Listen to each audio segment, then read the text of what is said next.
for us to continue our broadcast today. As most of you might have noticed, as most of you might have watched the program of our leader Mazen Nnamdi Kanu today, the 12th of December 2020. You can also agree with me that the banner of war has been raised. He has come out to tell the whole world that that in which the Oduduwa people, the security outfit that the Oduduwa people implemented, the security outfit that the Ariwa, which is Miyeti Allah, has implemented, that we, the indigenous people of Biafra, has today, the 12th of December, to launch our Eastern Security Network. Because it is the fundamental right, and by the Constitution, not just the Nigeria as it is today, but also recognized in the international law, that a self-determination, a self-defense is inevitable. We have every right to protect ourselves. We have every right to protect our home. We have every right to protect our farmland, so that whenever our mothers wake up in the morning, they want to go and farm in their land, there will be no invaded or killed or raped. And according to our leader Mazen Nnamdi Kanu this evening, on his words, that anybody who is on the payroll of the Fulani Janjaweed, bear it in mind that there is no escaping goal for you.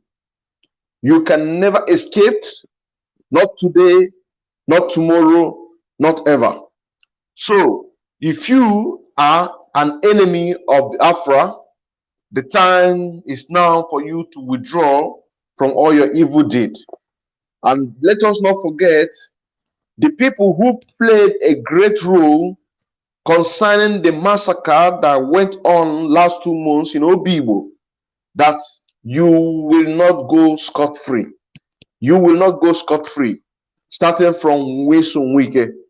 Now, we bring the attention of the world, UN, British High Commissioner, USA, we bring this to their notice, that even though that ICC had begun the investigation against Nigerian state, but we are saying that it is too late, because life have been lost on daily basis. You can also agree with me that in every corner of Nigeria today, people are being killed, people are being massacred, and nobody is talking about it. So this is the reason why it rests upon us that we must defend ourselves. Because since 1945, when the British supported Nigerian government to kill our people in the northern part of Nigeria in 1945, precisely 22nd of June 1945, that was the first massacre against the people of Biafra. That was the first massacre against the people of old eastern region, and by means so the southeast and south. And after that, they went on in 1953 and killed us. We did nothing. And after that, they went on in 1966. They killed us. We didn't do nothing. Not until in 1967, when we had enough, and we say that enough is enough. Let our brothers and sisters, let them come together so we can form our states. Then they kill us. Nothing happened. This generation today have taken it upon ourselves, and we say we can never ever tolerate that rubbish from the Janjaweed or from the Fulanis. Enough is enough. The banner of war have risen. But mind you, the Eastern Security Network, it is not a Biafran army. Eastern Security Network, is not a Biafran army. When it's time for Biafran army to march, the announcement will be made. What we have in ground is the same thing that the Westerner, which is Yoruba or Oduduwa, have in the north. What the Miyeti Allah that they themselves they have. This is exactly what we also are launching today officially. So we bring it to the world of notice. We know that a lot of people have had this information, but we want to throw more. We want to throw more analysis concerning this program that our leader Mazen Nnamdi Kanu has made, and I want you to join me. Let us listen to him and able to put one-on-one together, because it is our responsibility to make sure that we bring whatever that is happening in damnable Zoological Republic of Nigeria to the attention of the people. Even though the people who are meant to govern us, the people who are meant to protect us, they all have sold us out. All the eastern governors, all the south governors have sold out us to the Janjaweed. This is the reason why that you can see the Janjaweed in our forest. Our Janjaweed in our forest, they are in our farms. And this Eastern Security Network outfit is here to make sure that there will be nobody in our bushes. There will be no Fulani Janjaweed in our bushes or in our forests. That they are welcome to bring down their cattle and go do their normal business, but not to go into our farms. And after doing their business, if people will buy it, if anybody will buy it, after doing their business, the next thing we demand from them, we expect from them to also go into the city and rent a house, not in our bushes, not in our forest. Enough is enough. Enough is enough. Today, today is 12th of December, 2020. We have launched the Eastern Security Network, and when we talk about that, it's going to cover all the entire Biafra land, all the entire Biafra land. Enough is enough. Enough is enough. Enough is enough, my brothers and sisters. Enough is enough. I have here with me the book written by Chinua Achebe. Says there was a country. There was a country. He's talking about the. He's talking about. I don't know if you can see it. You can see, right? He's talking about Biafra. What transpired before the war. Before the war. He was talking about what happened. So we are going to go through this and able to read it, and then so that we can put some one-to-one together.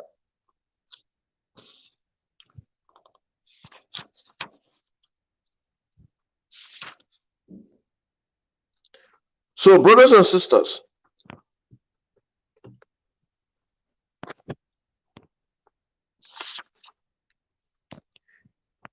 the Biafra that we know, the Biafra that we know as the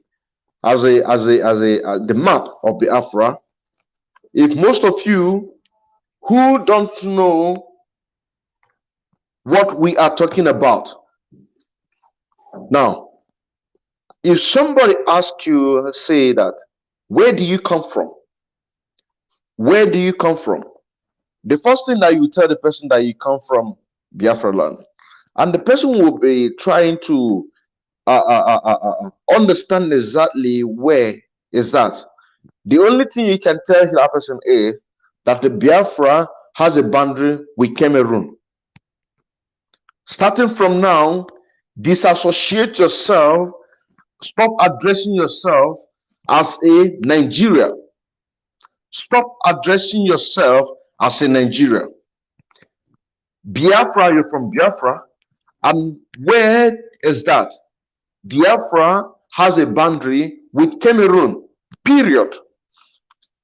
period. There was a country is going to tell us a love story about the Biafra as we know it, which was restored in 1967 to 1970. So we are going to go from the let's see.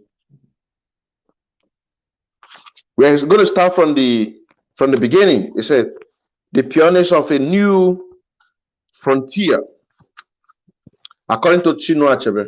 Now I read. My father was in the last third of the 19th century, an area of great culture, economic, and religious upheaval in Igbo land. Listen, this is the book that I'm reading, my brothers and sisters.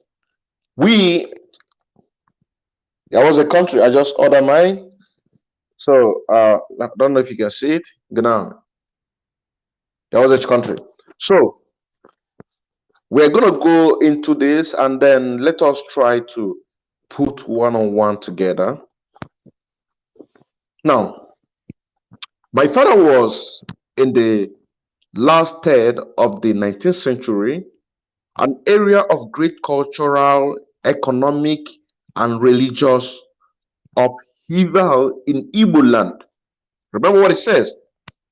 Great cultural, economic, and religious upheaval in Igbo land.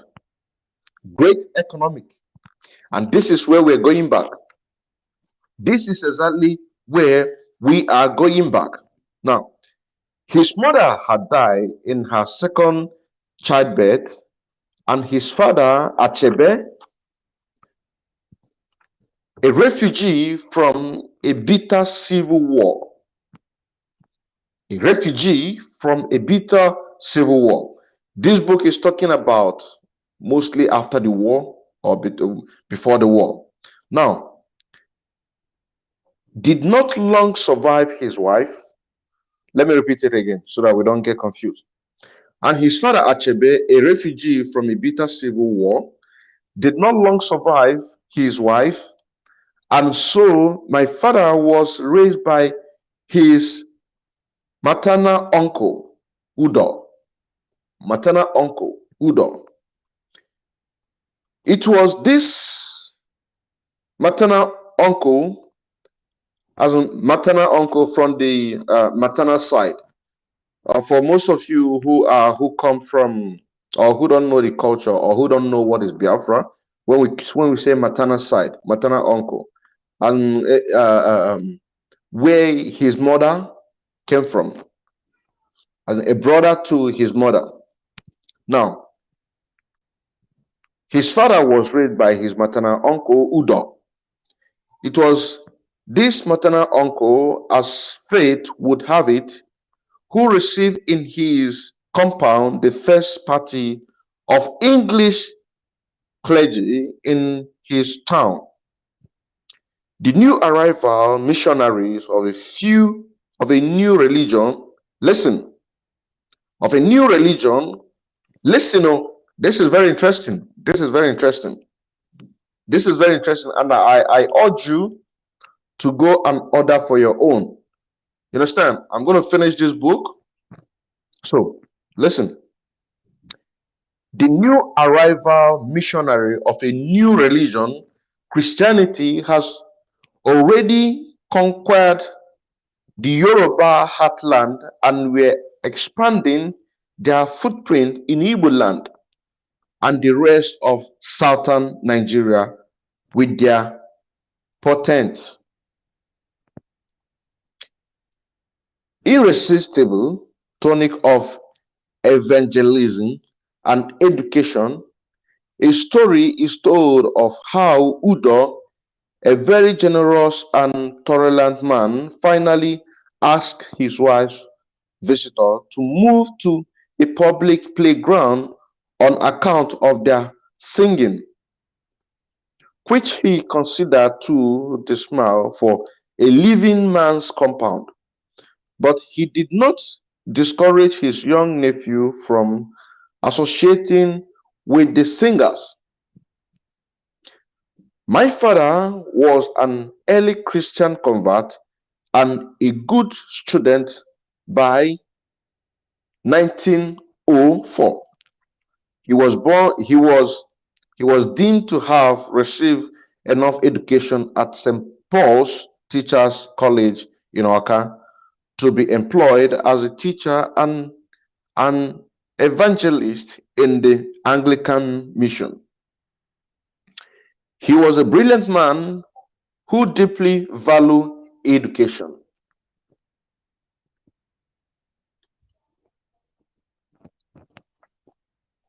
So, this first page now is trying to let us know exactly what transpired. That even Christianity as we know it, um, was a was alien to us. Christianity as we know it was an alien to us.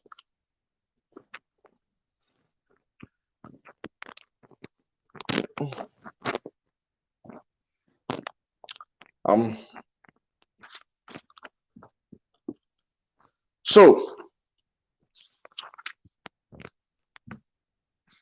let's go.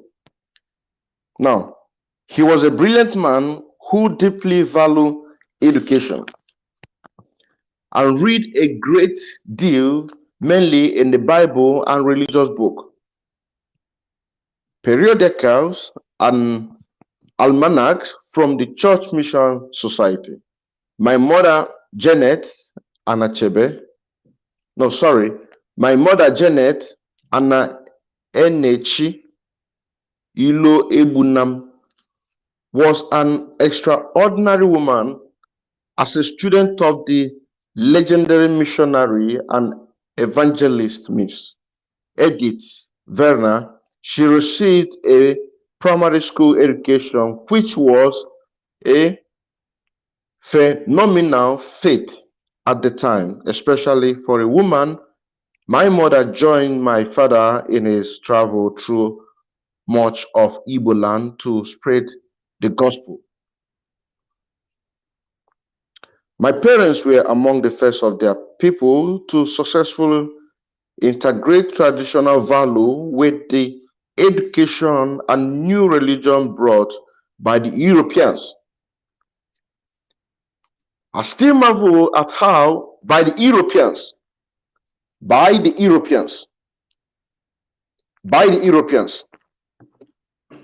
just pardon me for a moment, let me drink your water.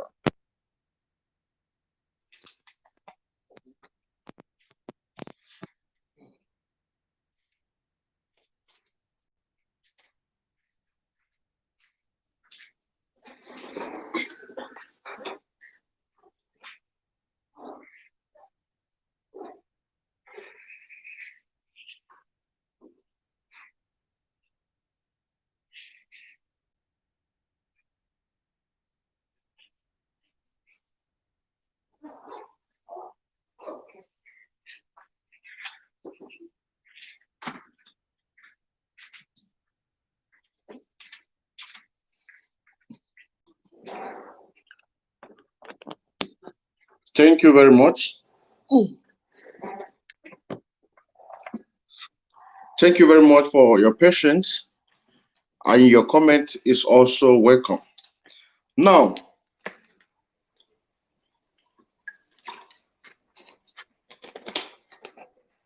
the European brought Christianity to us, but you can agree with me that even here in Germany,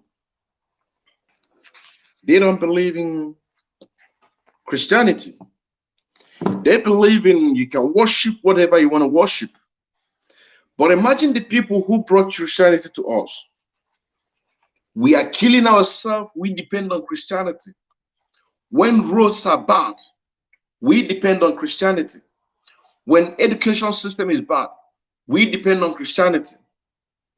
We always like to pray for the Lord to bless us, for all to grant us our heart desires and the rest of them. But the people who brought the Christianity to you, they don't worship it that way. They don't even care about it. It is here. It is here. It is here. They brought the Christianity for us, the Europeans. They brought the Christianity for us, the Europeans. My mother Janet, Anna Enechi Iloebunam, was an extraordinary woman. As a student of a legendary missionary and evangelist, Miss Edith Warner, she received a primary school education, which was a phenomenal feat at that time. You understand what I'm saying now? Especially for a woman, a primary school at that time is a phenomenal feat at that time. So, like when we say that education, intelligence is here, a lot of people taught themselves. A lot of people taught themselves. At that time, primary school is phenomenal feat, especially for a woman. My mother joined fathers on his travel through much of Igbo land to spread the gospel. My parents were among the first of their people to successfully integrate traditional values with the education and new religion brought by the Europeans. I still marvel at how wholeheartedly they embraced the stranger from thousands of miles away with their different customs and beliefs. This is who we are. This is who we are. The book is saying that he still marvel the way we welcome, we embrace the strangers from thousands of miles away with their different customs and belief. This is exactly who we are. And this is exactly what the Europeans, this is exactly what the British are afraid of. Because of who we are. We don't believe in races. We don't believe in races. If somebody are to harm a stranger in our land, somebody must stop and ask, kedu ife o melu? Kedu ife onye anụnwa mere iji etinye ife? We only protest strangers. It is from these two outstanding and courageous individuals that my 5 siblings, Frank, Zenobia, John, Augustine, and Grace, and I got our deep love for education and pursuit of knowledge. The magical year. I am now in the magical year. You see that? The magical year. For those of you who might be joining this program right now, we are talking about the restoration of Biafra and the announcement that our leader, Mazen Nnamdi Kanu, has made today. And we bring it to the notice of the UN, the British, that the self-defense is a law. It's a law. It's a law. Not just in the international law, but also in damnable Zoological Republic of Nigeria.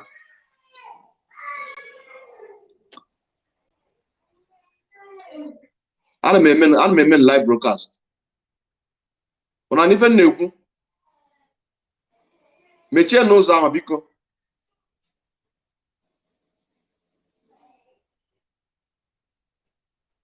Achọm na-eme live broadcast, neme ka support ebe anụ, achọrọ m ya.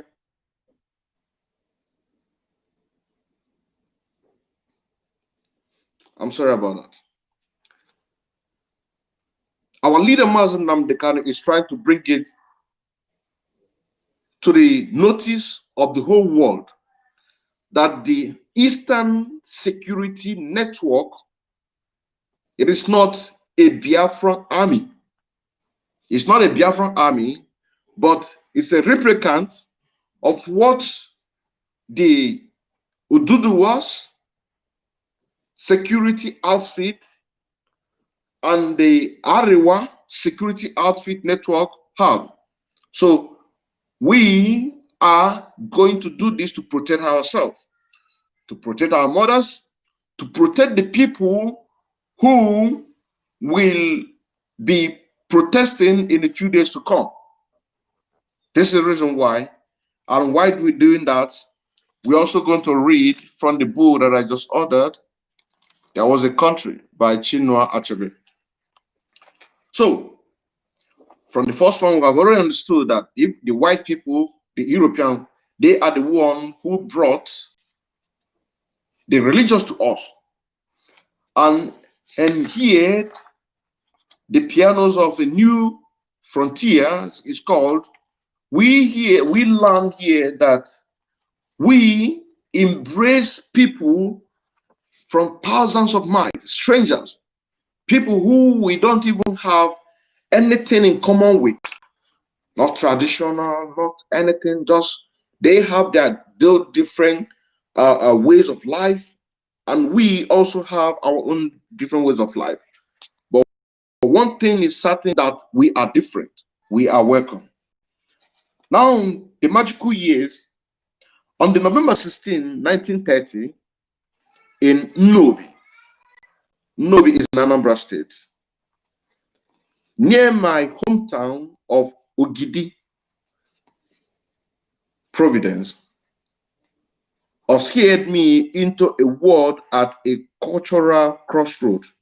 By then, a long-standing clash of Western and African civilization had generated deep conversation and struggle between their respective languages, religions, and cultures.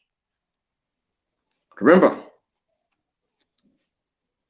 on the November 16, 1930, in Nnobi, near my hometown of Ogidi, Providence, unheard me into a world at a cultural crossroad. By then, a long-standing clash of a Western and African civilization had generated deep conversation and struggle between their respective language, religion, and culture. Crossroads possesses a certain dangerous potency. Anyone born there must wrestle with their multi-headed spirit and return to his or her people mysteries. My initiative, I beg your pardon, my initiation into the complicated world of Ndibo. Listen again. My initiation into the complicated world of Ndibo was at the hand of my mother and my older sister, Zenobia, who furnished me with a number of wonderful stories from our ancient Igbo tradition. The tales were steeped into integral spice with oral acrobatics and songs, but always result in their moral message. I repeat, this is who we are. This is who we are. This is who we are. I repeat. My initiative into the complicated world of Ndibo was at the hands of my mother and my older sister, Zenobia, who furnished me with a number of wonderful stories from our ancient Igbo tradition. The tales were steeped in intrigue, spiced with oral acrobatic and songs, but always result in their moral message. My favorite story starred the tortoise, Mbe. Tortoise Mbe. For most of you who want to learn Igbo language, tortoise, we call tortoise Mbe. And it celebrated his mischievous escapade as a child sitting quietly, mesmerized storytime books on a whole new world of meaning and importance. I realized reminiscently about these events that it is little wonder I decided to become a storyteller. Later in my literacy career, I traveled back to the magic of the storytelling of my youth to write my children's book called How the Leopard Got His Crow, Chike and the River, The Drum, a children's story, and the flute. When I think about my mothers, and the first thing that comes to my mind is how clearly the description, the strong, silent type, fit her. Mother was neither talkative, nor timid, but seemed to exist on several plans, often quietly escalating into the inner casement of her mind, where she engaged in deep, reflective thought. It was from her that I learned to appreciate the power and the solace in silence. Mother's education prepared her for her leadership, and she distinguished herself in the church and as the head of a group of expatriate women from the ancient town of Oka. Oka is in Anambra State, the capital of Anambra State, who were married in Ugidi. She always treated others with respect and exerted a calm self-confidence. So her mother is from Oka and she's married in Ogidi. Mother brought a remarkable understanding, elegance to every activity in which she engaged. She had a particularly interactive way of making sure she got her point across without being overbearing or intimidating.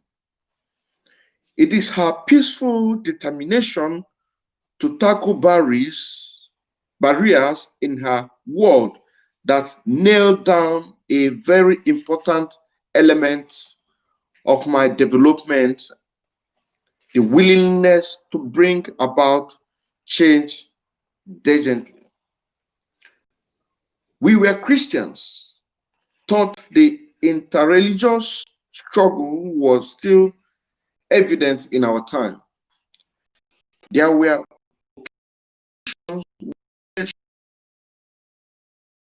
she would suddenly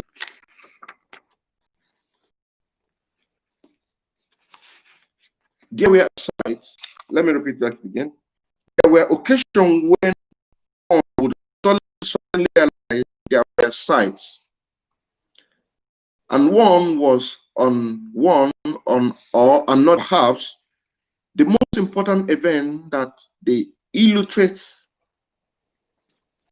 this was what has come to be known in my fathers as the Kola Not Patient.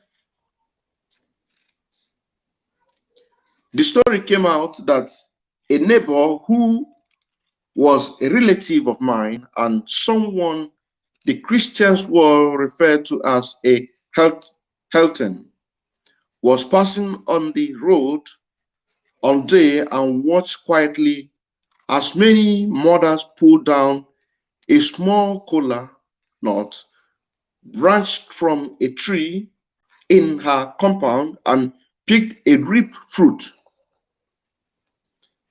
Now, one often gotten that there were taboos about picking kola nuts. Traditionally, no one has allowed to pick them from the tree. They were supposed to reap, fall, and then be collected from the ground, and by men, not by women. The kola nut was a sacred fruit and had a very distinct and distinguished role to play in Igbo life and culture. The neighbors reported this incident to the male hawk, who then exaggerated the insult to our tradition. But mother insisted that she had every right to pick the fruit, particularly from a tree in her own compound. I did not think up to that moment that my mother was a fighter. There was pressure to punish my mother. Through it did not go anywhere in the end. Looking back, one can appreciate the fact that she won the battle for Christianity, women's rights, and freedom. Do you understand what I'm saying now? So, the first part taught us. I'm not finished with this. I have not finished with this. I'm just going to stop here. I'm just going to stop here to kind of analyze it. The first part teaches us about how we embrace the foreigners. We accommodate foreigners, we embrace them, we don't let any harm come to them. But I want you to think back, wherever you're residing, and how are those people treating you when you come newly? We don't know what is racist. And the second one is teaching us that I've not finished it. It's called the magical years. It's trying to teach us that women's right and freedom, women's right and freedom. In 18, we've been part in 17. This is who we are. Before the Christianity came. Before the Christianity came. Women's rights and freedom. The most powerful memories of my father are the one of him working in a catechist and a teacher. Let me jot down these things because I'm going to make a program about this because it's very, very important. It's very, very important. Very, very important. Very, very important.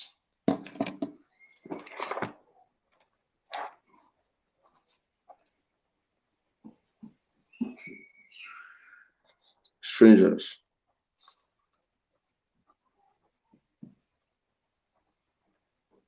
Women's rights.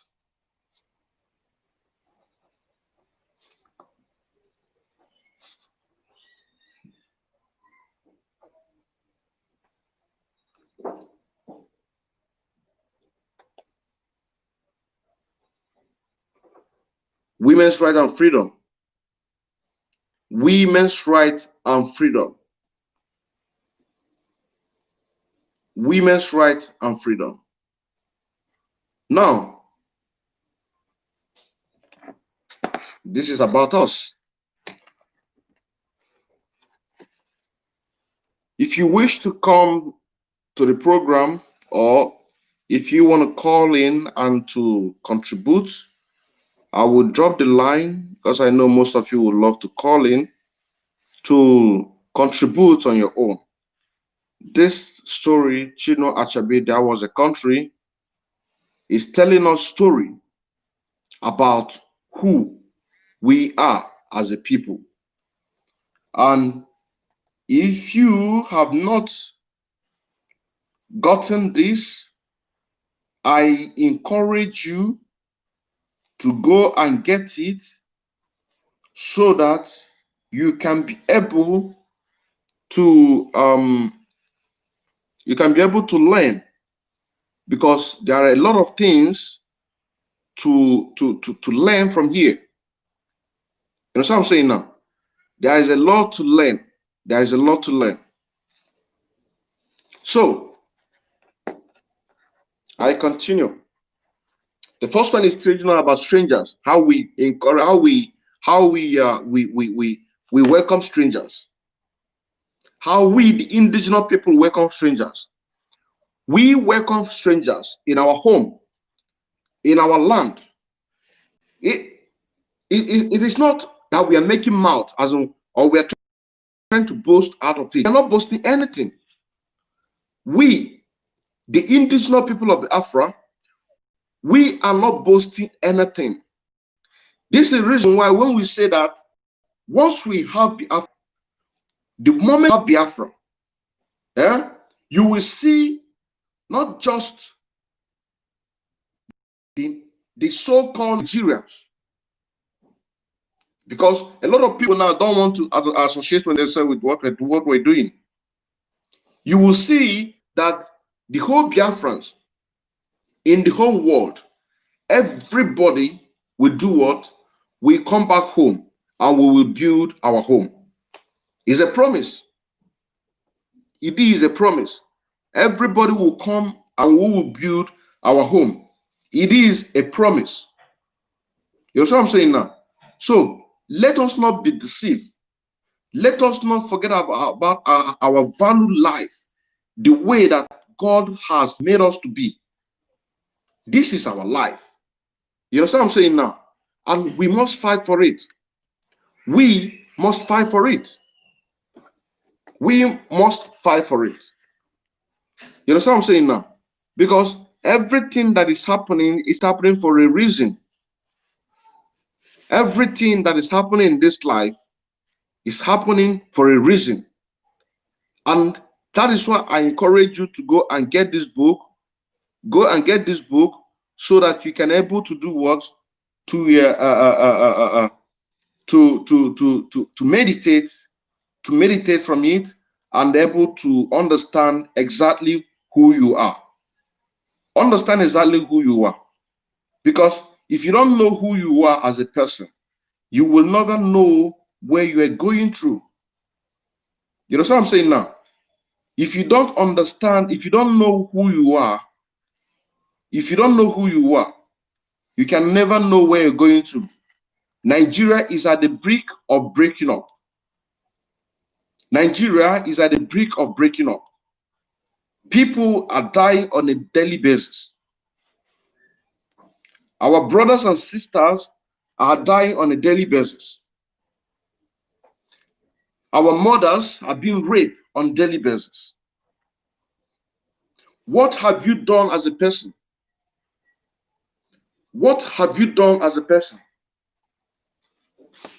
This book, Chino Achebe, this is a place where you will learn a lot of things and really understand who you are. Understand who you are. We have not got to go anywhere, and this book is trying to tell us that we, the indigenous people of Biafra, before the white man came, we welcome strangers.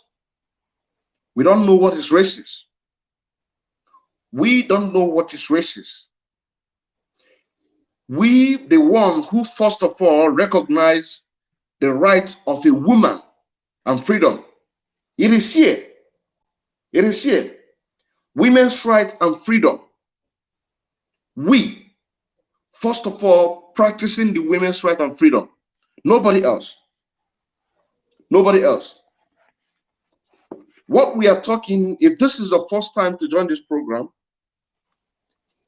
we are talking about the great news that our leader, Mazen Nnamdi Kanu, this evening has announced the official launching of Eastern Security Network that will cover the entire Biafra land. And by that, what we mean by that is South, South, and Southeast. And we encourage everybody to support this security network. Is not Biafran army.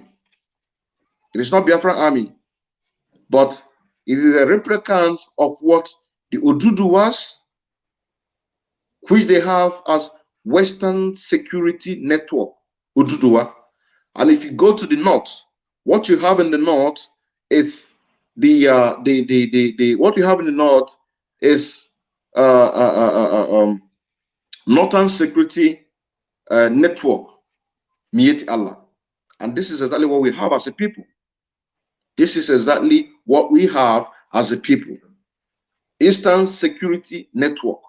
It is not Biafran army. And we are bringing to the notice of United Nations. We are bringing to the notice of British. We are bringing it to the notice of the whole world paper, ICC, and the rest of them, for them to be very, very aware of what is going to happen. Because in a few days, people will be on the street to demonstrate, and this Eastern Security Network will be there to protect the people. They will be there to protect the people. So by doing that, we are reading Chinua Achebe. There was a country. I encourage you to go and get it. So the one that we're reading so far have taught us about strangers and women's right and freedom. Strangers, it's about that the way we welcome strangers in our home. And the second one that we've learned here is women's right and freedom. We are the ones who first of all be practicing it. Now, the most powerful memory of my fathers are the ones of him working as a catechist and a teacher. He read constantly and had a small library. My father also had a number of colleagues and maps hanging on the walls and books that he encouraged his children to read. He would often walk us through the houses telling stories linked to each other, princed, possession. It was from him that I, Chinua Achebe, was exposed to the magic in the mere title of the William Shakespeare, A Midsummer Night Dream, and to an Igbo tradition of the Saint of John Bunyan's The Pilgrim Progress. The Bible played an important role in my education. My parents often read passages out loud to us during prayers time and encouraging us when we all able to read and memorize several passages. Sunday school continued this tradition of Christian evangelical education.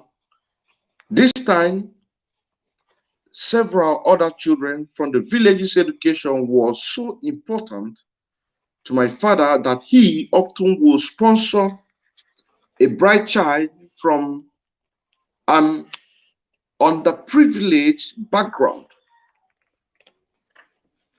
reminding us that he too, as an orphan, had received Providence beneficiary. Do you listen to that? Another point. Let me read it again. His father, that he often will sponsor a bright child from an underprivileged. This is who we are. This is who we are. Sponsor. We sponsor people. The indigenous people of Biafra. We take our own when we go to a wretched family or it doesn't matter. We pick that person up. We train him in school. Those who cannot be able to go to school, they learn traders. And after 4 or 5 years, we settle him.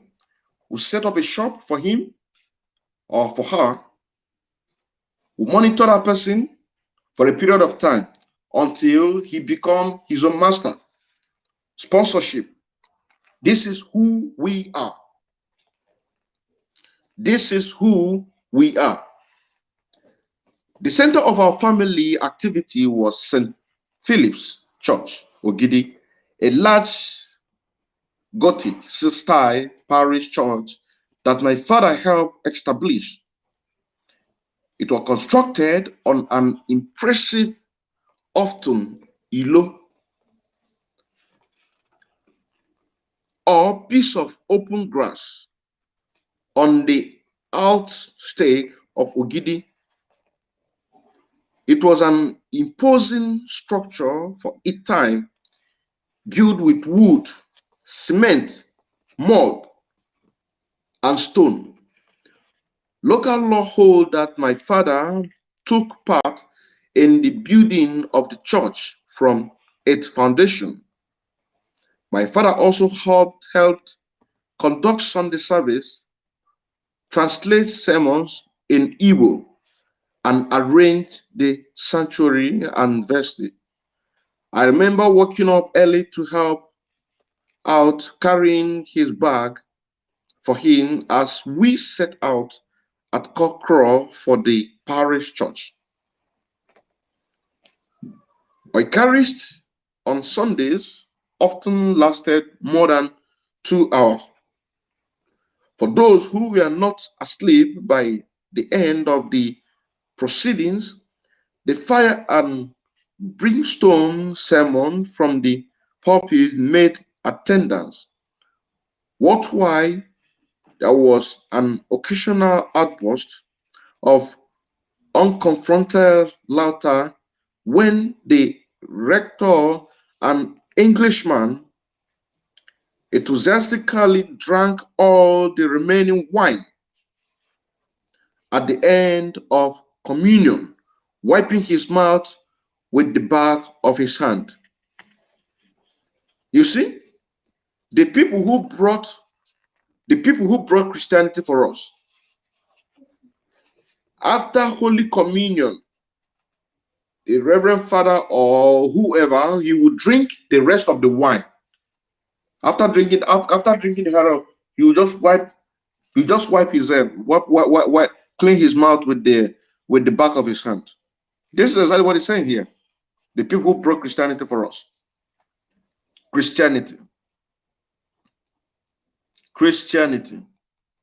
Oh my goodness. Now, a crowd favored was the inaccurate translation of Igbo word into English. Listen again. Inaccurate translation of words into English, such as the word Ike, which in Igbo word that can mean strength, Ike, or but took, depending on the skill or mischief of the translator. It can say that my whole article's career was probably sparkled by this tension between the Christian religion of my parents, which we followed in our home, and the retreating other religions of my ancestors, which fortunately for me was still active outside my home. I still have access to a number of relatives who had not converted to Christianity and were called heathens by the new converts. When my parents were not watching, I would often sneak off in the evening to visit some of these relatives. They seem so very content in their traditional ways of life and worship. Why would they refuse to become Christians like everyone else around them? I was intent on finding out.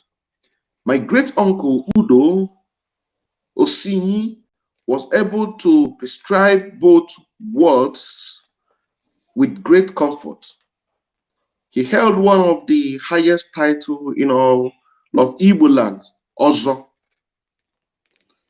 I was very interested in my great uncle religious, and taking to him, talking to him was an enriching experience. I wouldn't give up anything for that, including my own narrow, if you like, Christianity background. In Igbo cosmology, there are many gods. A person could be in good state with one god and not the other. Ububu could kill a person despite the excellent relationship with Udo. As a young person, that sort of complexity meant title to me. A later understanding would reveal the humility of the traditional religion with greater clarity. Igbo saying and proverbs are far more valuable to me as a human being in understanding the complexity of the world than the doctrine, self-righteous straight of Christianity faith. I was taught this other religion is also far more artistically satisfying to me.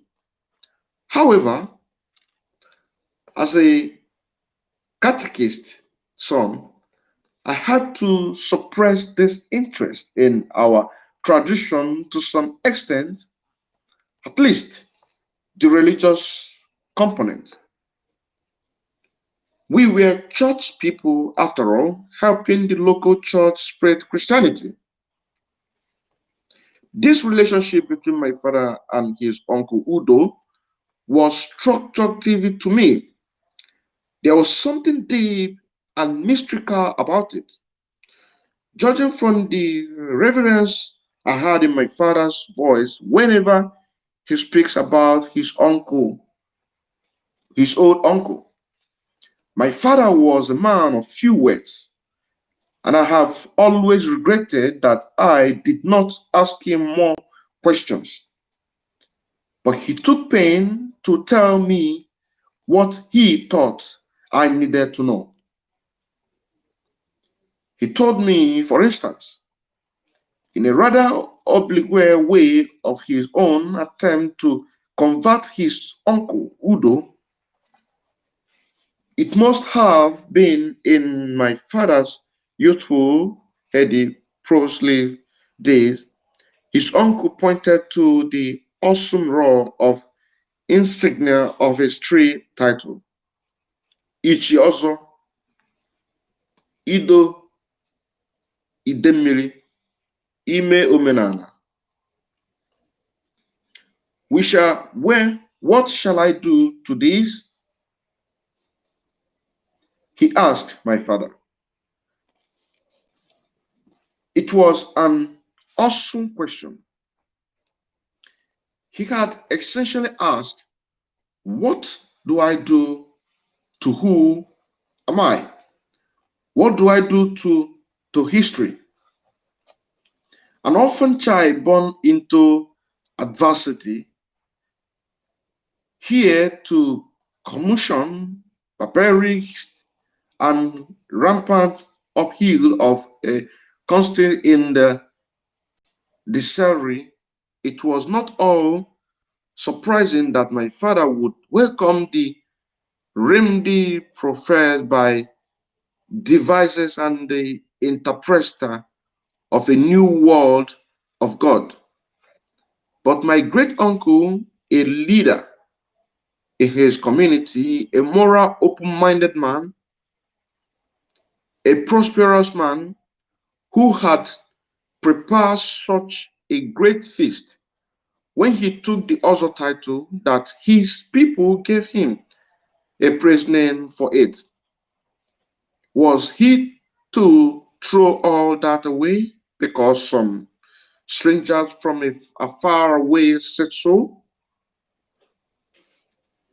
At first glance, it seems to me that my father, a deeply religious man, was not tolerant of our ancient tradition and religions. As he got older, however, I noticed that he became more openly accommodating of the old ways of doing things. By this time, he had developed quite a reputation as a pious, disciplined, honest catechist. He was widely known as Onyenkuzi, the teacher, and the villagers found him very trustworthy. Strangers would often drop off valuable at our house for father's safekeeping. Those two, my father and his uncle, formed the dialective that I inherited. Udo stood fast in what he knew, but he also left room for my fathers to seek other answers. The answers my father found in the Christian faith solved many problems, but by no means all.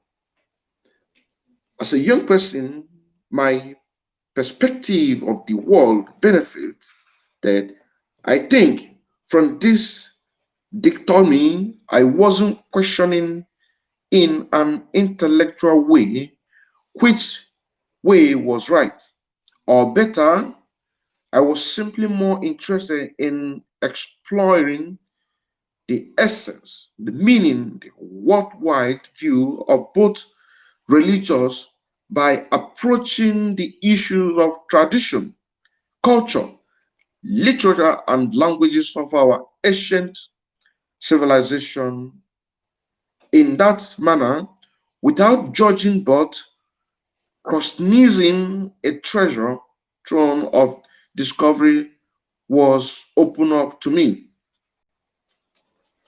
I often have period of oscillating faith as I grew older, period of doubt, when I quietly pondered and deeply questioned the absolutely teaching of the interpretation of religion.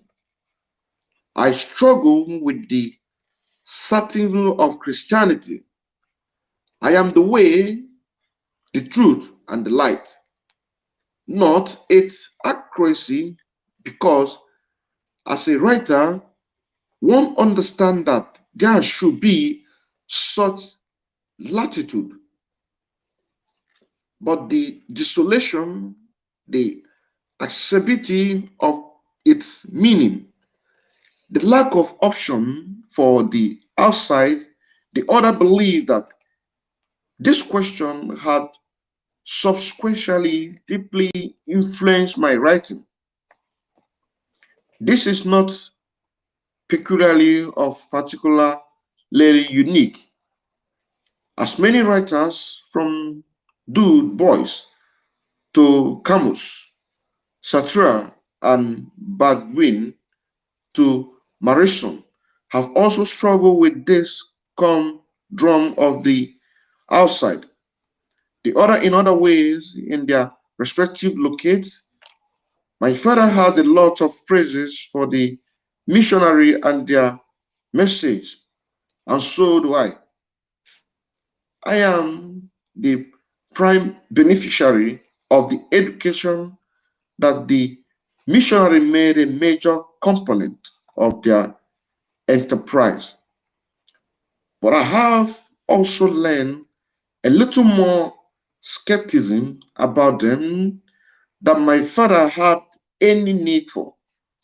Does it matter, I ask myself, that century before Europeans, Christianity sailed down to us in ship to deliver the gospel and save us from darkness? Imagine, imagine. Other European Christianity also sailing in ship, delivering us to the transatlantic slave trade and unleashed darkness in our world. Every generation must recognize and embrace the taste. It is peculiarly designed by history and by providence of perform. From where I stand now, I can see the enormous value of my great uncle, Udo Osini, and his example of fidelity. I also salute my father, Isaiah Achebe, for the 35 years he served a Christian evangelist and for all the benefit his work. The work of others like him brought to our people. My father's great gift to me was his love of education and his recognition that whether we look at one human family or we look at human society in general, growth can come only incrementally. So, this one that we just finished now is trying to tell us the magical years it called that the our ways of our ways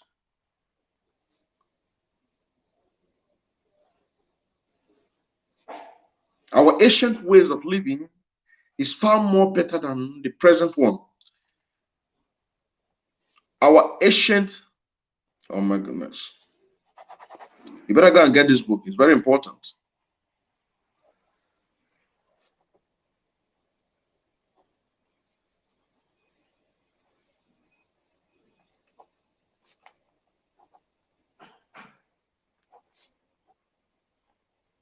Our ancient way of life, our ancient ways of life from the magical year is trying to tell us that our ancient ways of life is more valuable to us.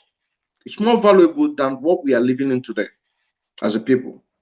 Since the European brought Christianity to us, they brought Christianity for us in order to enslave us.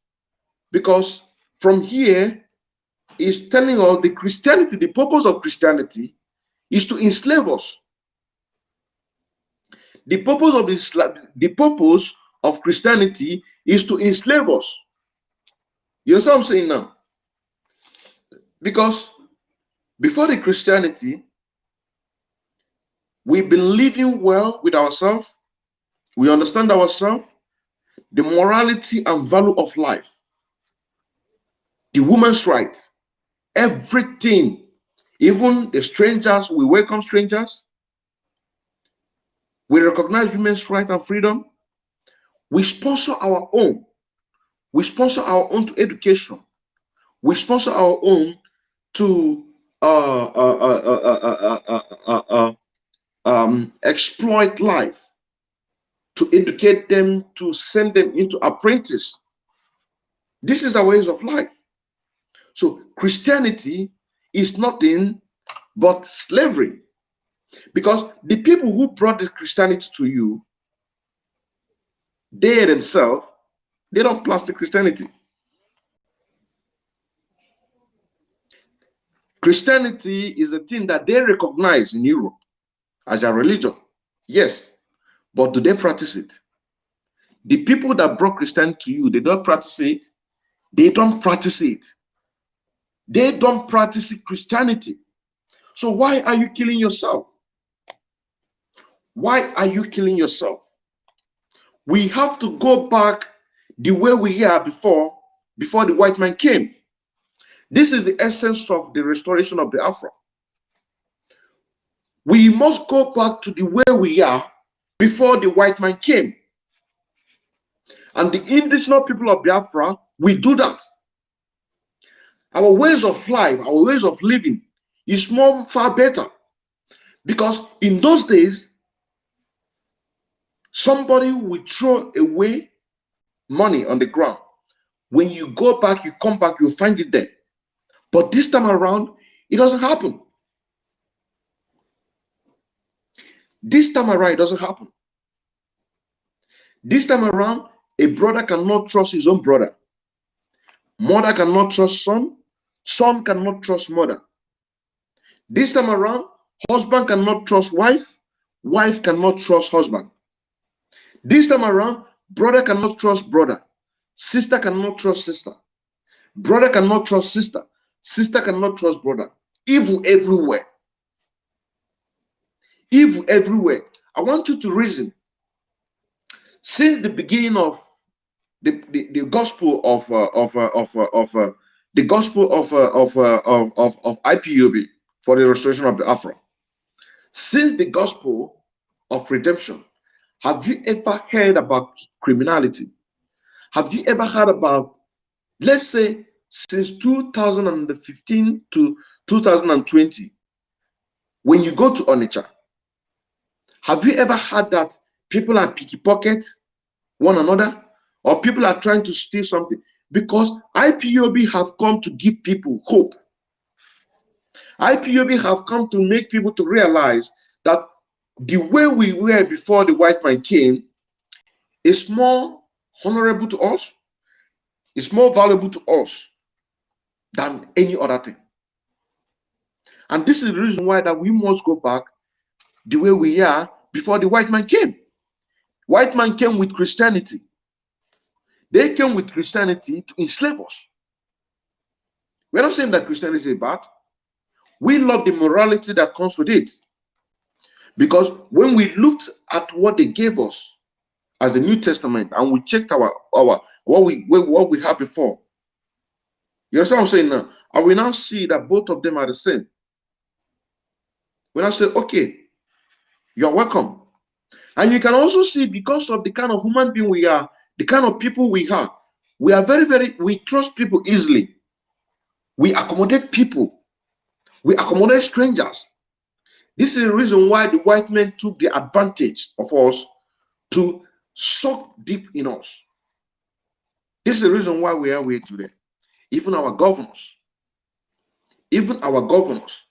our sociocultural leaders can't even protect us. They have all sold us out.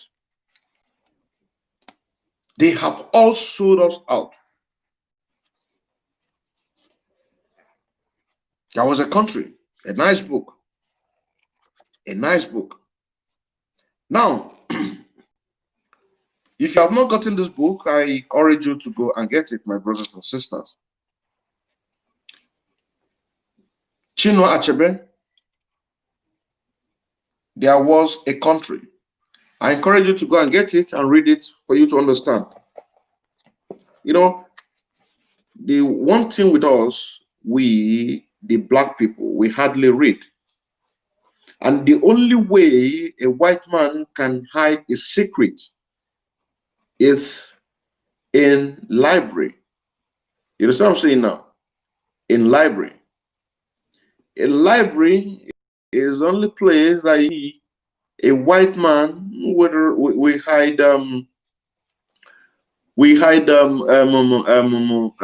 secrets, because once he does it there, you know, it's okay. Do you read?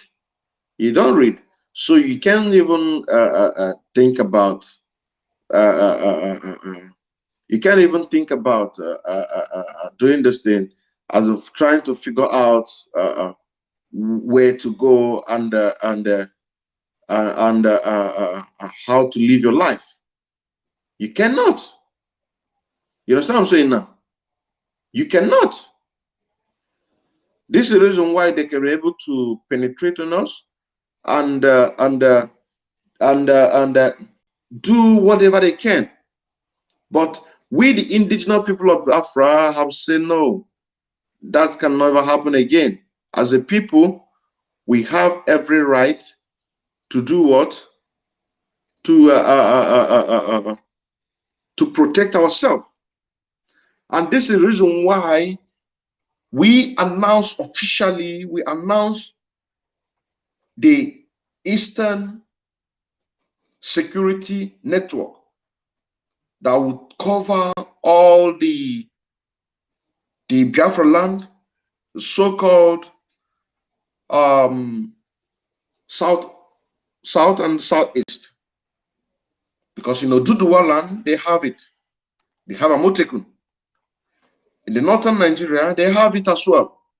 So why can't we have our own? Why can't we, as a people, have our own? You understand what I'm saying now?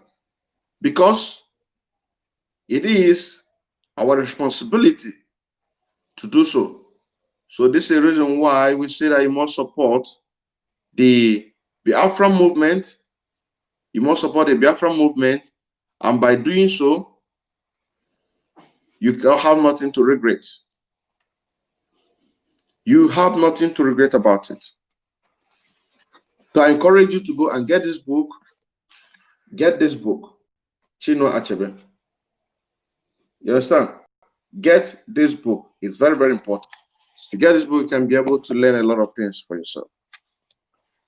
From here, we have learned that we welcome strangers. And it's not just that the book said it. This is who we are. We are the first people who recognize the women's rights and freedom. We sponsor our own. We go to the places where they are underprivileged to go to school or to feed themselves. We pick them, we train them to school. The ones that cannot be able to go to school, we send them to go and learn trading, business. This is who we are. This is who we are. And this is the reason why that we want to go back to our ways of life before the white man came. We want to go back to our ways of life before the white man came. And by doing so, I think you agree with me that the only way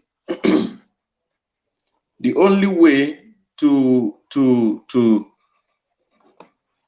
do this, to accomplish this, is what? By focusing on the restoration of Biafra. Because you cannot be able to say that you are happy of what is going on in Nigeria. There's no way that you're going to tell me that you're happy with what is going on in Nigeria. It's impossible. It's impossible. So I'm just trying to keep this in a way that you can able to see me very well. But then let me try to do it this way, because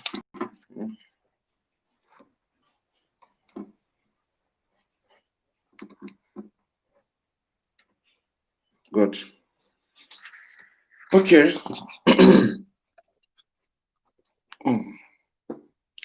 Now, brothers and sisters,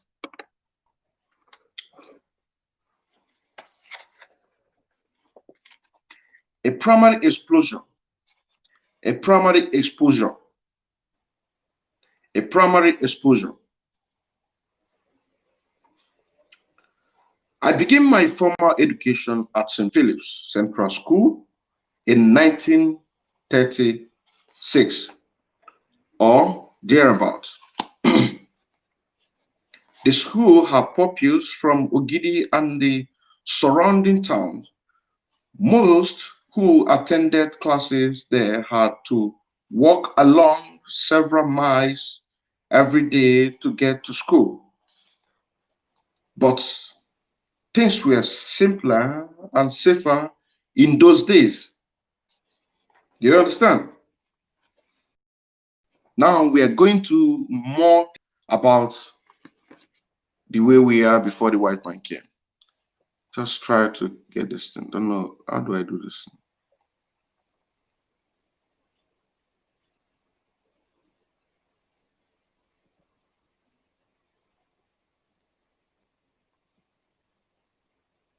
Anyway, let me leave it. So I begin again, start again. A primary exposure. A primary exposure. I began my formal education at St. Philip's Central School in 1936 or thereabout. The school had pupils from Ogidi and the surrounding towns. Most who attended classes there had to walk along several miles every day to get to school.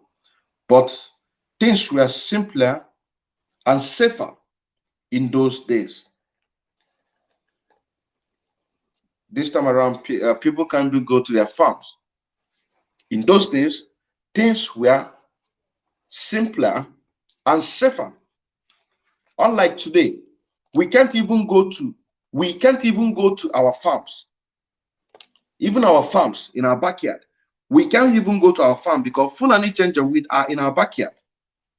But in those days, children walk alone. They walk alone several miles. Today, how many children can walk alone?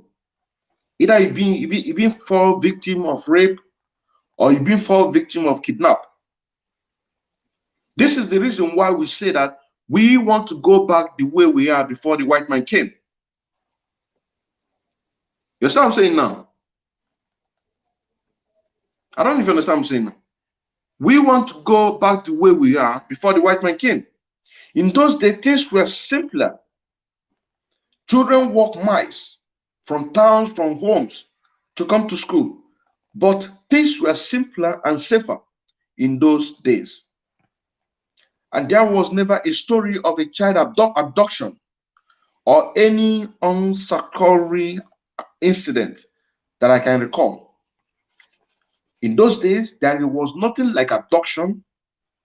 This is the reason why that Biafra must be restored, whether they like it or not, because we want to go back the way we were before the white man came.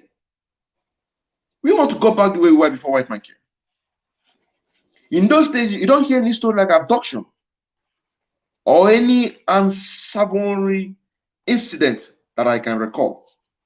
I enjoyed schools a great deal and was a hardworking pupil.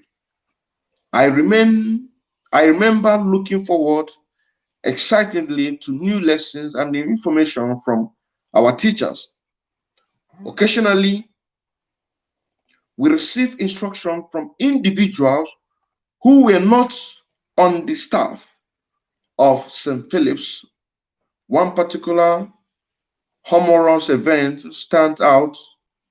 On a hot, humid day during the wet season, our geography teacher decided to move our entire class outside to the cold shade of a large mango tree.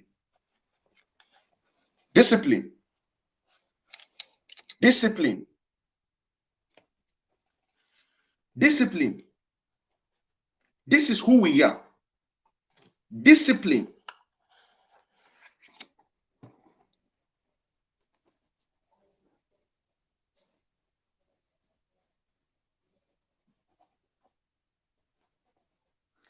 Discipline.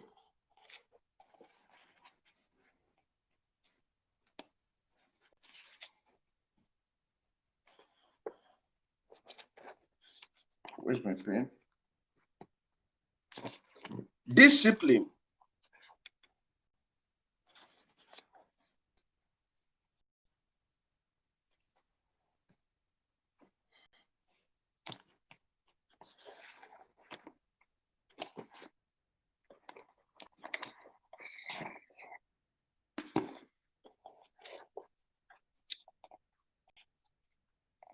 Now, I repeat, I remember looking forward excitedly to new lessons and information from our teacher. Occasionally, we received instructions from individuals who were not on the staff of St. Philip's. One particular humorous event stand out. On a hot and humid day during the wet season, our geography teacher decided to move our entire class outside to the cool shade of a large mango tree. Discipline. Nowadays, this is the reason why we must go back. We are looking for Biafra to go back the way we are before the white man came. That's what I'm saying now. We must go back to where we were before the white man came. Discipline. Today in the Western world, somebody, a child will see you on the road, he will not greet you. If he likes, he will spit on you. In Western world, a child will be insulting his mother. In the Western world, a child will be insulting his father. In the Western world, a child will imprison his father, imprison his mother. In the Western world. But in Biafra land, it's not so. It is not so. All children are disciplined. Children are disciplined. You discipline them, and anybody can discipline your child. This is the way we are. This is the way we were before the white man came. Anybody can discipline your child. This is who we are. We welcome strangers. We sponsor our own, even though we don't have a relation with that person. We welcome strangers. We recognize women's rights and freedom.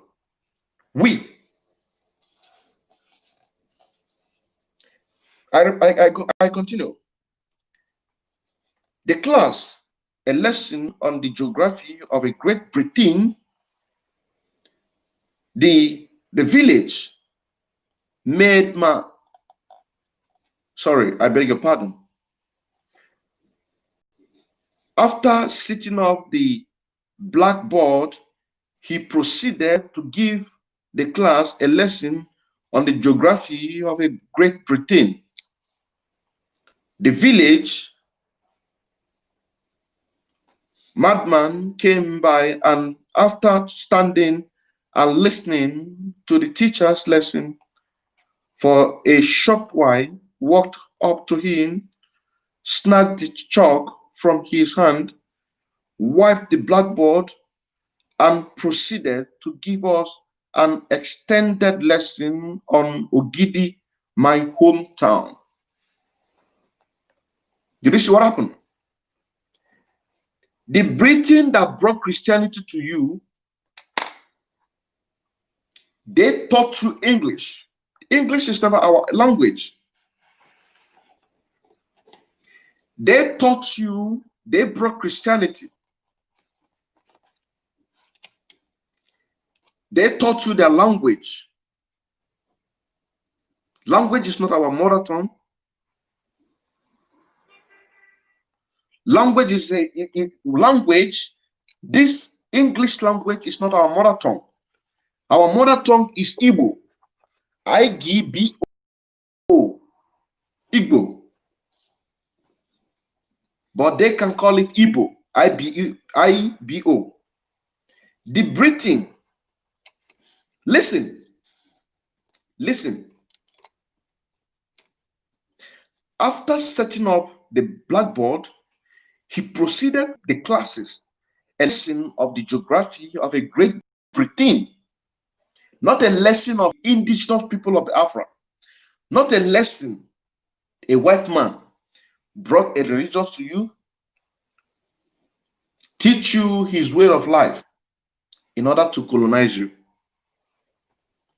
The village madman came by, and after standing and listening to the teacher lesson for a short while, he walked up to him, snatched the chalk from him, wiped the blackboard, and proceeded to give us an extended lesson on Ogidi hometown. Instead of a white man to talk to you about your city, he's teaching you about Great Britain, so that most of you can fantasize, and because they will tell you all the beautiful things in Britain. So it will make your mind to, you know, to just fancy and wanted to go there. They are telling you that what you have is evil, but what they have, what the white man have, is pure. They say traditional marriage is evil, but white wedding is from God. How does it make sense? Your own traditional marriage, that the white man marriage, that white man marriage is superior than your own traditional marriage. That white man culture is superior than your own. And most of you believe that. Most of you believe that. Most of you believe that. That white man is superior to you. You can, this is the reason why. You see, most people, myself, I don't care who you are. As a white man, I stand to you, I stand in front of you, I tell you to your face. If you warrant that, I will take you to court. I will take you to court with proof and evidence and tell you to go to hell. You can't clamp down on my rights because of what? White man is not superior to me, and white man can never be superior to me. I have my culture to protect. I have my religion to protect. And I must protect my religion. I must protect my culture. And what is my religion? What is my religion? It is my Jewish ways of life. The way all this Christianity and all of this come from. Do you know who you are? If you know who you are, there is no way that you'll be sabotaging the struggle of Biafra.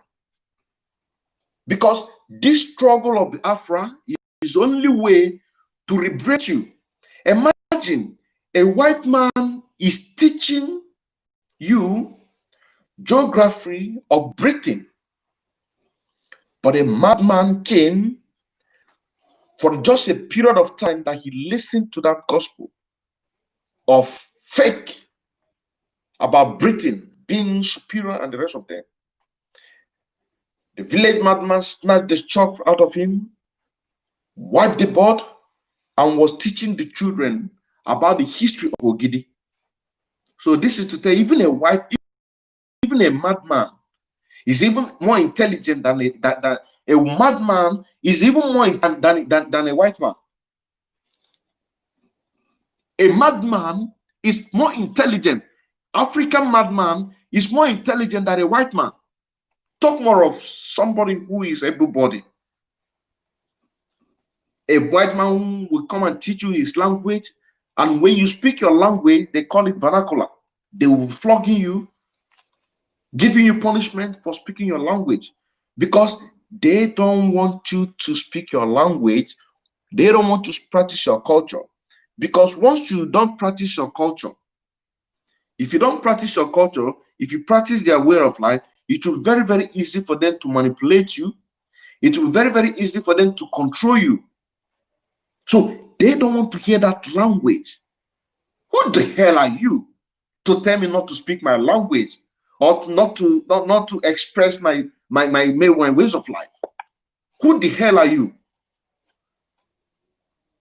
Who the hell are you not to tell me to express my ways of life? Chinua Achebe is saying it. It was in his old age, it was in his father's old age that his father now, who has served Christianity for 35 years, is now becoming, trying to replicate just a little bit of the way of our ancient, like his uncle Udo. Because his uncle Udo, he stood, he said he's not going to give away the way of life. And he stood, and that man was a great man. Because according to Chinua Achebe, he said that it is later in his advanced age, he now realized the value. Because at that time, even if you can go to your brother's house, you eat freely without any problem. You can go to your brother's house, you eat without being scared that he's going to poison you. But today, how many of you can go to your brother's house and feel free and sleep? How many? How many of you can go to your brother's house and eat with your two eyes? You sleep, you eat, you spend the night with your two eyes closed. How many of you? Protecting what a white man created for you. Some idiot are even dabbling with the Christianity that they gave you. What happened to your Jewish heritage?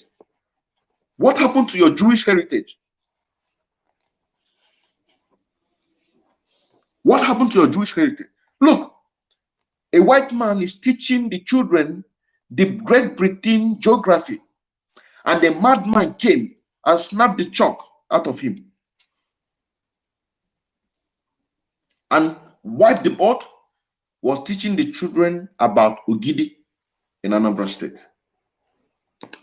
So this is to tell you, even a madman, a Biafra madman, is very, very intelligent. I think most of you can agree with me.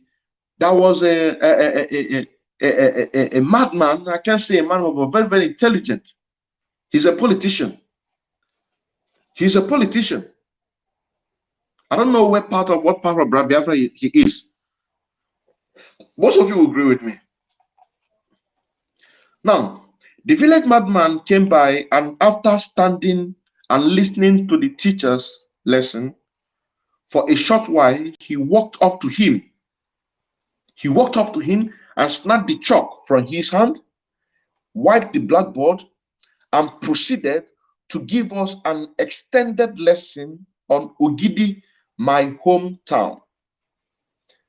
Amazingly, the teacher tell all this take place without incident. Amazingly, the teacher let all this take place without incident. Why wouldn't he let it take place? There is nothing amazing about it. There is nothing amazing about it. When you see evil, you say this is evil. If we forget one, if you forget, if we forget, see, if I want to be forget, once you see evil, you say this is evil. This is the reason why we are saying that we, the indigenous people of Biafra, in the eastern Nigeria, we are saying that we want to go back the way we are before the white man came. Because in those days, you can go to your brother's house without any problem. There is no corruption. There is no corruption. And that time shall come. You say, that time shall come. Amazingly, the teacher let all these things take place without incident. There's nothing amazing about it. Because what the white man know that he is doing evil. The moment the madman snatched that chalk out of his hand, he himself already know that, man, what I'm doing is wrong. What I'm doing is wrong. So he'll be dabbling with conscience. So once you see evil, call this is evil. what Nigerian government are doing is evil, you stand up and say this is evil. Don't just sit there like a babu, sitting there like a black monkey that they call you.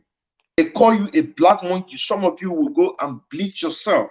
Some of you will bleach yourself to try to be like a white man, not knowing that the color, the beauty that the God gave you, they are even jealous of your color. They call you chocolate.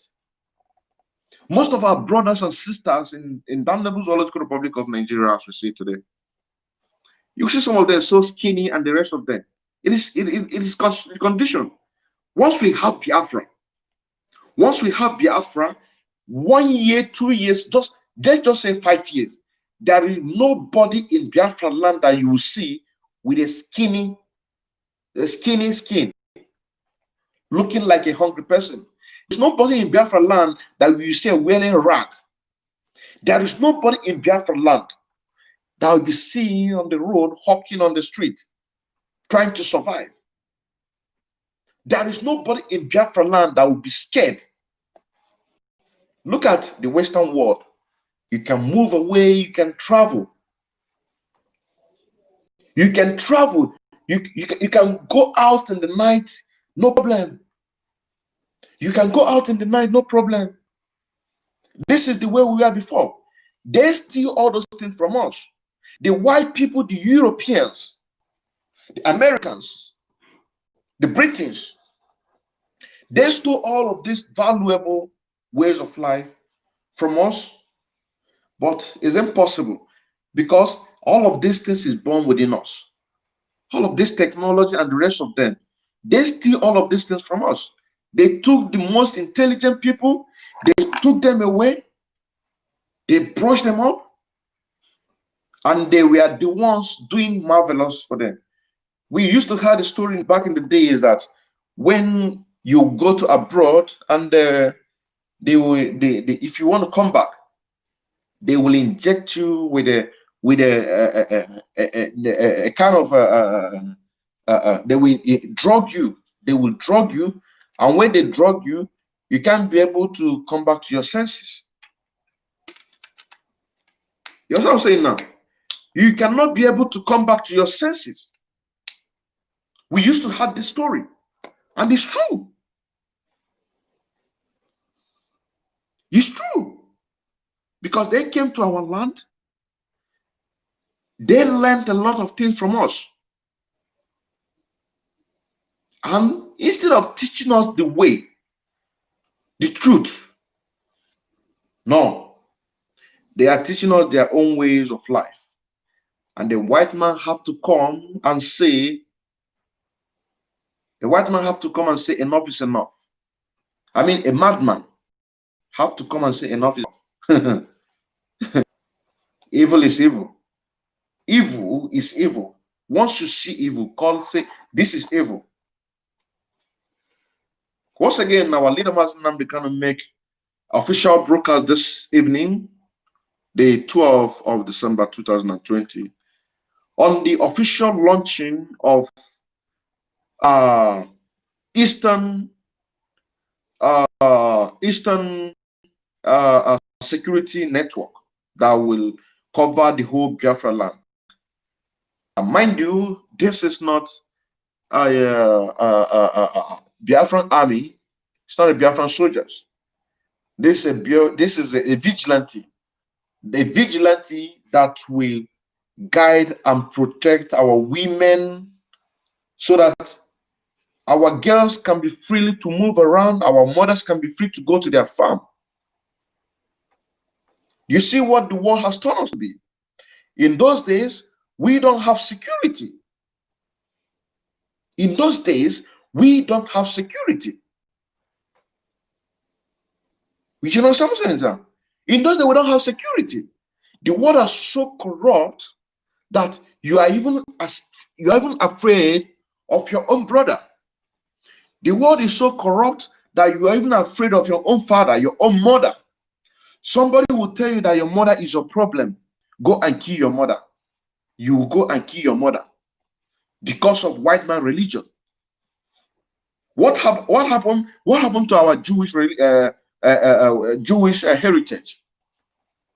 Jewish heritage is more superior than their Christianity. We can't. Today, our leader is he's launching on the campaign of the official security network that will cover the whole of Biafra land. Back in the days, we don't have such a thing. People can be free to move around, go to their businesses. Children can walk miles without being abducted. But today, what is happening? Kidnapping everywhere. Even the Fulani Janjaweed, will come to our and want to take over our land. Even Fulani will want to come to our land to take away our land. Hi! If look at it. Discipline.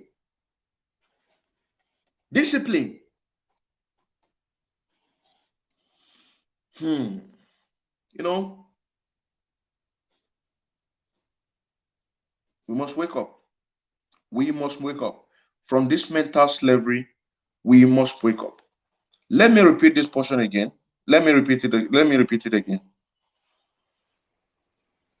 On particular humorous events stand out on a hot and humid day during the wet season.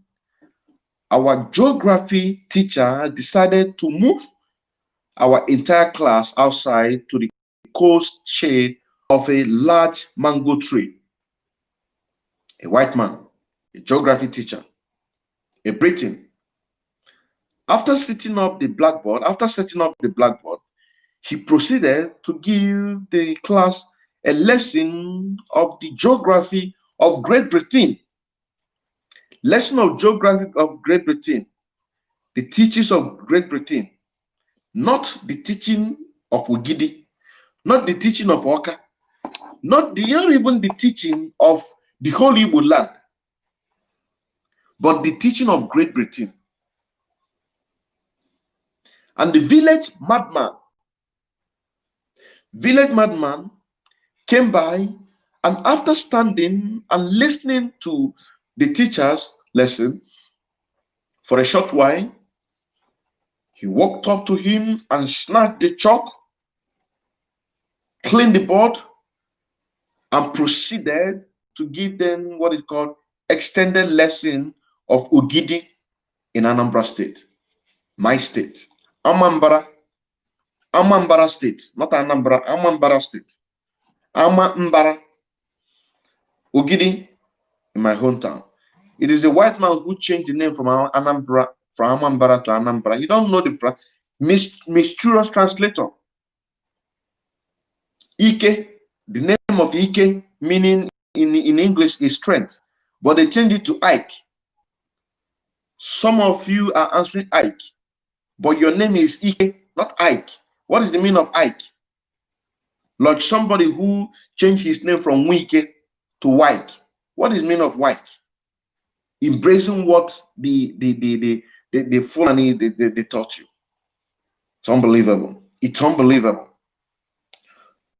Looking back, it is instructive in my estimation that it was a so-called madman whose clarity of perspective first identified the incongruity of our situation, that the pupils will benefit not only from a colonial education, but also by instruction about their own history and civilization. They don't teach you about your own history. They don't teach you about your own history. They did not teach you about your own history, but they teach you their way of life. They teach you about their religion. They teach you about their history. They don't teach you about your own history. And even up till now, they don't. This is the reason why that they take away the history in their school system. So you don't know, so you can never know who you are. You can never know who you are.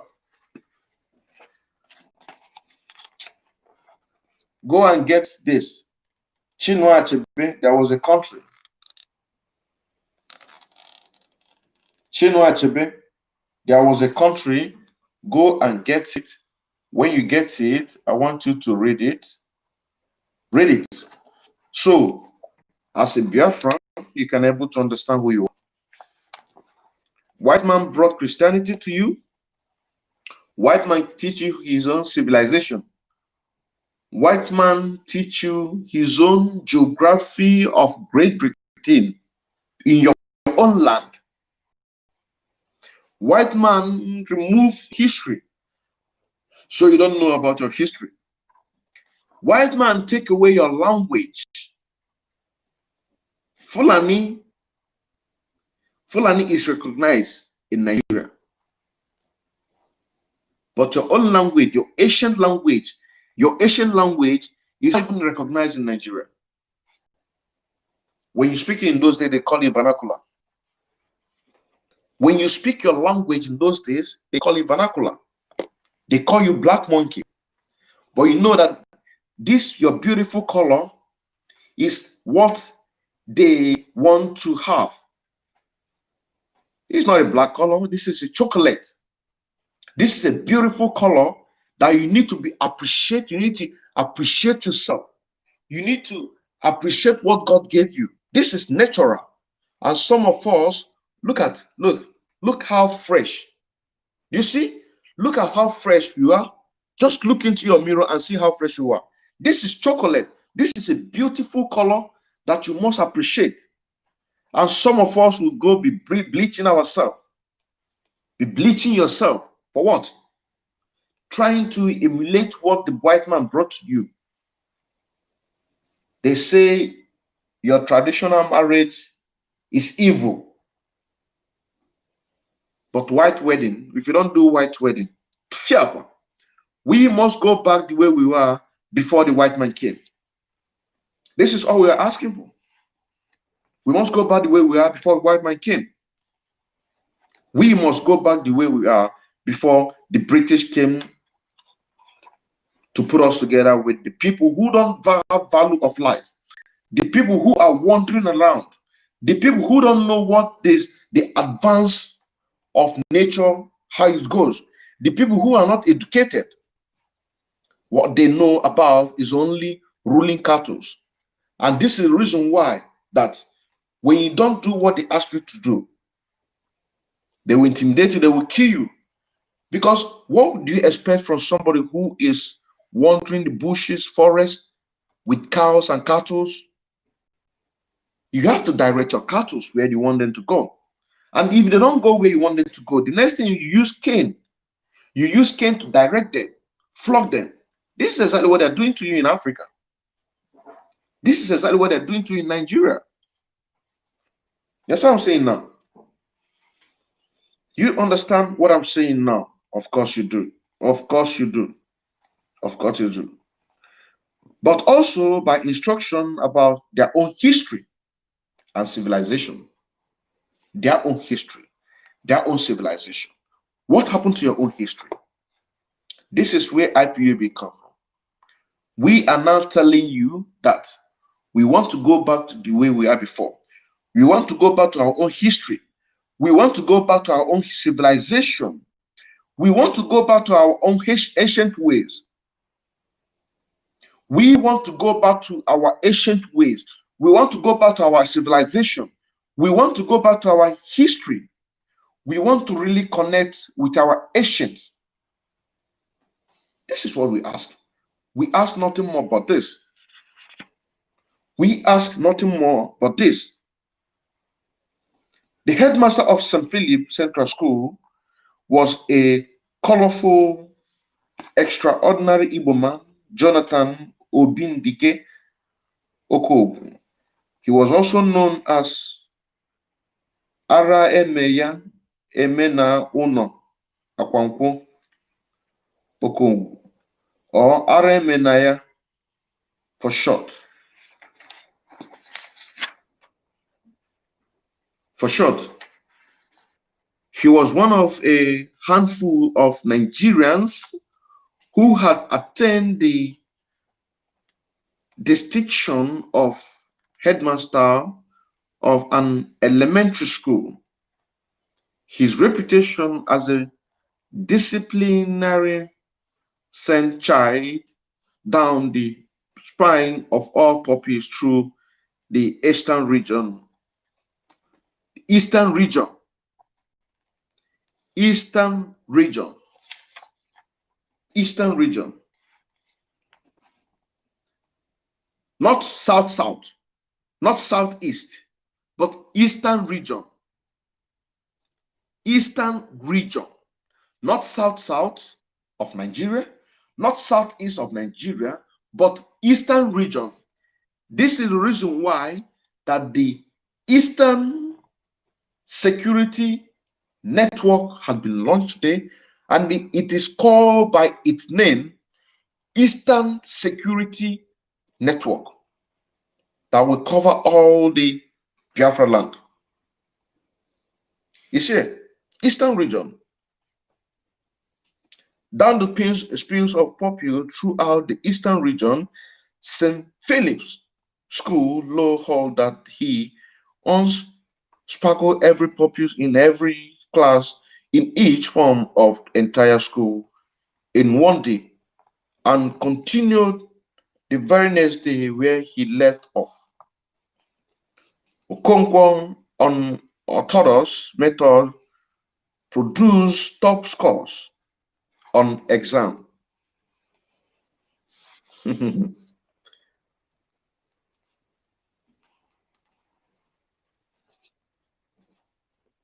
Okonkwo's unorthodox method produced top scores on exams, which placed his students in the best board in school throughout West Africa. You see, the Biafrans are the most intelligent people in the whole world. Look, it's saying here, it is saying here, Okonkwo orthodox method produced top scores on exams, which placed his students in the best boarding school throughout the West Africa, and made him one of the most sought after headmaster in the entire region of Eastern region. Okongwu was transferred to St. Michael's School, Aba, a well-regarded school in one of the largest commercial cities in eastern Nigeria. Chike Moma and Dr. Francis Ibuonu, who later became students at the Government College, Umuahia. Government College Umuahia, where our leader Mazi Nnamdi school, completed their elementary school education there. My wife, Christy Okoli, who a brief period also attended that school. Christina recalled being the only one in her class to evade Mr. Okonkwo's sign during the spelling lesson. The word that produced a score of sore bottom was because for every word missed, the pupil was rewarded with a spanking, and majority of the pupils came up with because or because. They never forgot how to spell because ever again. Okonkwo was pillar of the Igbo community. For his time, he was extensively admired for his achievement in education. It is difficult to convey just how important teachers like Okongwu's, who were seriously committed to their work, were to Igbo community particularly, as that is no longer the case today. Of course, education, the white man knowledge, was a collective aspiration of the entire community. It was the path to individually and family success. And Headmaster Okongos and others like him held the proverbial key to the kingdom. Okongo was a generous man and sponsored a number of child in various schools in Nigeria and abroad. Listen again. Sponsor from generation to generation. From generation to generation. Okongo, who is a headmaster in the eastern region of Nigeria, was a generous man and sponsored a number of children in various schools in Nigeria and abroad. There is a well-known story of how he sent one of his nephews to America to study. He clearly had great expectation for his nephew. In those days, men like Okongo, who had the means, sent family members abroad to advance their education with the hope that they would return and improve the standard of living of their family and community. Apparently, this nephew did quite well and earned his PhD. Sadly, just before he returned to Nigeria, he became quite ill and died. Okongo was devastated. The last time, now, somebody who they sent abroad, did you see what happened? Somebody who they sent abroad to go and study, hopefully would come back to help the community, but apparently this nephew of Okongo quite well and earned his PhD, but sadly, before he returned to Nigeria, he became ill and died. They injected him. The Westerners, they injected him.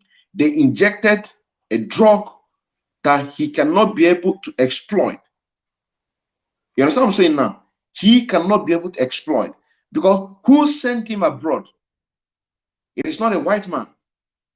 So there is no way that which we learn from the white man, we want to use it to benefit or to improve ourselves. They will never allow you. But rather they will use their dubious character in order to do what? To corner you, to trick you, and to do what? To make sure that they get what they desire. Because the reason that they brought Christianity for us is what? The reason that they brought Christianity for us is because of what? Because they want to use us for slavery, even though that we as a people have already started selling our own. You know what I'm saying now? If I'm not mistaken. If I'm not mistaken. If I'm not mistaken. But I'm going to go by the history. They brought Christianity to us in order to do what? To exploit us for slavery. Now, Okongu, who is a headmaster, his student is the best student in the West Africa. In the West Africa. And he's a generous man. He is a generous man. In those days, men like Okongu, who had means to send families members abroad to advance their education with the hope that they will return and improve the standard of living of their family and community. Apparently, this nephew did quite well and earned his PhD, but the white man injected him and sent him home, and he died. Okongo was devastated. The last time I saw Okongo was at the train station in Enugu, the capital of the eastern region. He came there to see his own Sonny Chu Okongwu of to Government College, Umuahia. He was standing leaning on the railing with his right hand holding onto the bars. He spotted me from a distance and called me over, introduced me to his son, and asked me to take care of Sonny at Government College. It struck me that the senior Okongwu appeared unhappy. The loss of his nephew clearly had taken a lot out of him. So, you have seen, the white man can never ever do anything in order to do what?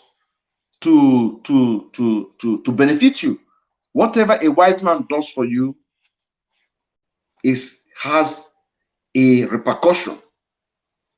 So we're going to stop it here. Then next time we will start from Leaving Home from this book. And I encourage you to go and get this book. Go and get this book. It is a history of Biafra. Has a rich history of the way we live our life. There you will now find out which all of you will agree with me that yes, it's true. We welcome strangers. We are the ones that recognize the women's right and freedom. We sponsor our own. The ones that can able to go to school, we sponsor them to school. And the ones that cannot be able to go to school, we send them to traders. We are the most educated people, not just in Nigeria, but in the whole world as we speak today. But Christianity and language has destroyed us. Christianity and their religion, their Christianity, their culture, their civilization have destroyed us.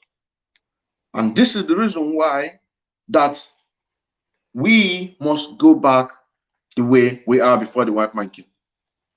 Thank you very much for joining me this evening. Tomorrow again, we will hold this program and continue where we are. I encourage you to come by tomorrow, subscribe to my channel, and invite your friends. Thank you very much for being with me this evening, and may Chukwu Okike bless you. I still remain Mazi Innocent Ikendelem Emmanuel, a member of Indigenous People of Biafra, IPOB, and I ask you to support the Eastern Security Network that is being launched to protect the life and property of Biafrans all over Nigeria.